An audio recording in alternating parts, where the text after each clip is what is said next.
We'll move on and we can talk about Leicester City, Pete. Now, we know there's still a managerial vacancy at the King Power as it stands. Who leads the race, please, in that current role? And who are we most likely to see appointed, do you feel?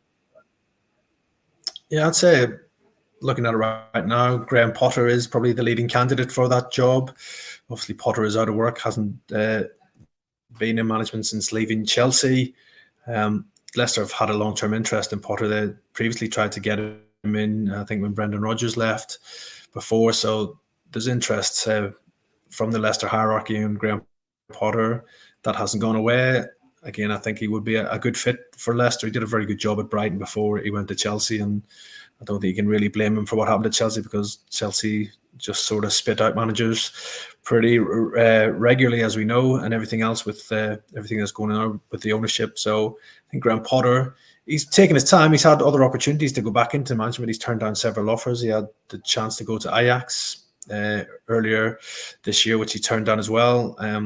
But yeah, that Leicester job, it's going to be a difficult job for whoever takes charge next season. They've got FFP, PSR hanging over them. I think they're almost certain to be hit with some points deductions due to their financial situation. Again, there's no clarity on what type of money they're going to be able to spend in the transfer window as well, and whether they might have to sell some players before this June 30th unofficial transfer deadline day, when they have to file their accounts as well. So lots of dark clouds hanging over Leicester with due to the financial situation they find themselves in. But yeah, I think for me, if Graham Potter wants that job, he's probably the man who will get it. And then I think Carlos Colberon from West Brom is probably the other name in the frame for that job if Potter does decide that he doesn't fancy it. So yeah, as I said, whoever takes that job this season, it's going to be a tough job, because I think for me, there's a lot of work needed to be done to that squad to give Leicester any chance of staying up. And losing Enzo Maresca to Chelsea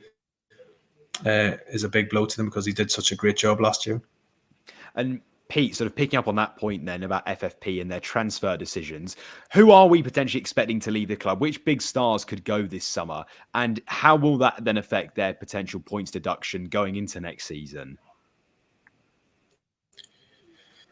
As I said, I think it doesn't matter what they do now regards selling players. I think obviously they had broken the 3-year rule previously anyway. So I think they will be getting points deductions going into next season.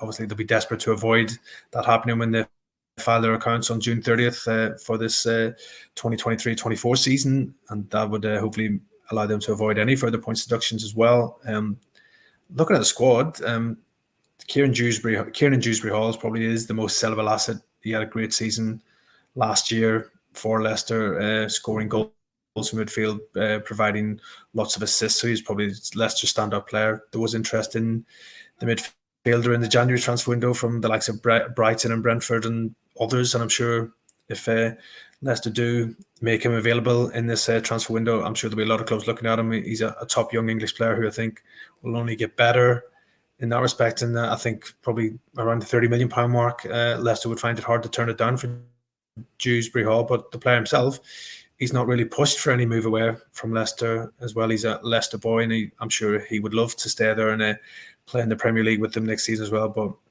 I think for Leicester's sake, they might have to sacrifice him or others just to sort of comply with those PSR regulations.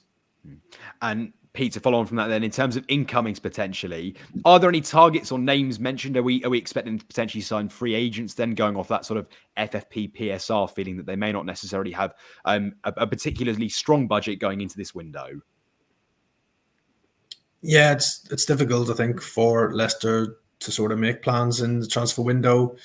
I'm sure they have got probably lists of players that they are looking at right now. As you said, due to their financial situation, maybe they might have to look at the free agent market to see if there's any players out there that they could bring in to improve the squad. There'll be no movement on transfers until they bring a new manager in. Obviously, the good news for Leicester is that they've secured Jamie Vardy on a new contract. Yannick Vestergaard's also signed a new deal as well. So that's two key players that have resolved their futures. But like I said, I do think a lot of surgery is needed to that squad if they are to have any chance of staying up. And I think so. But again, there's no clarity, I think, within the Leicester hierarchy of what their budget might be this year, what they can spend. Obviously, they have to wait and see if they're going to comply with FFPA, PSR again as well, and nothing will be decided until they finally do bring in that new manager as well. So the sooner they do that, the better for Leicester, because I'm sure right now they're probably missing out on a number of targets that potentially they were looking at. Connor, what do you feel Graham Potter would bring to the King Power Stadium? Would he be a suitable appointment for them? And actually, where do you predict them finishing next season? Can you see them staying up and pushing, say, for maybe a top 12, 15 finish, do you think? Or actually, are they going to struggle down towards that relegation zone? It's a hard one to predict. Like, I think that the 3 Premier League teams that came up last year are absolutely horrendous. And then, like, for example, Everton and Forest both got points deductions and they were comfortably fine. That's how bad they were. So I think, I don't know, if Leicester get points deduction, I think the gap between the Premier League and the Championship is so far, like, it's ridiculous. And they need to do something about it as well. Like, it's too much. So I think any team that comes up from the Championship, it doesn't matter how well we win the Championship, which the level of Championship is still pretty high compared to most. For a second tier, it's pretty high, but the Premier League's so far ahead because of the money. But if Graham Potter came in with that, it doesn't matter what manager's going to be there. That depends on the investment. If they get a points deduction, they've got no chance staying up. No chance, unfortunately, for them. I do think Graham Potter's a class manager, and the same with Carlos Corberán. Pete mentioned there, who's also linked to the job. I think he's one of the best managers in the Championship. It'll be a matter of time before he gets a big job in the Prem. I think. But both of those options would be unreal for Leicester if they can get either of them. I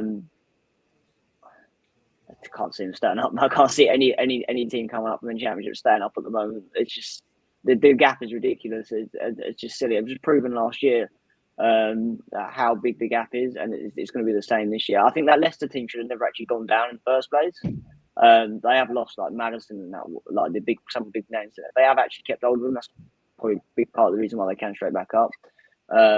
It's the same as Southampton. I think they managed, when they went down, they kind of their transfer strategy the summer before they went down was kind of like buy loads of young players, and that kind of backfired on them. But they've still got like a decent core players at Southampton as well.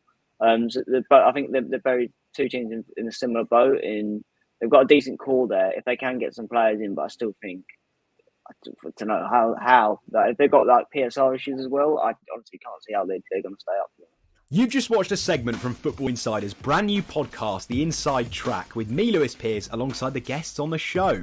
Thanks very much for tuning in. Please do give the video a like, comment your thoughts on the topic, and feel free to share on your social media pages. If you want to listen to the full podcast episode, click the link in the description below. Keep your eyes peeled for plenty more content and exclusives here on The Inside Track.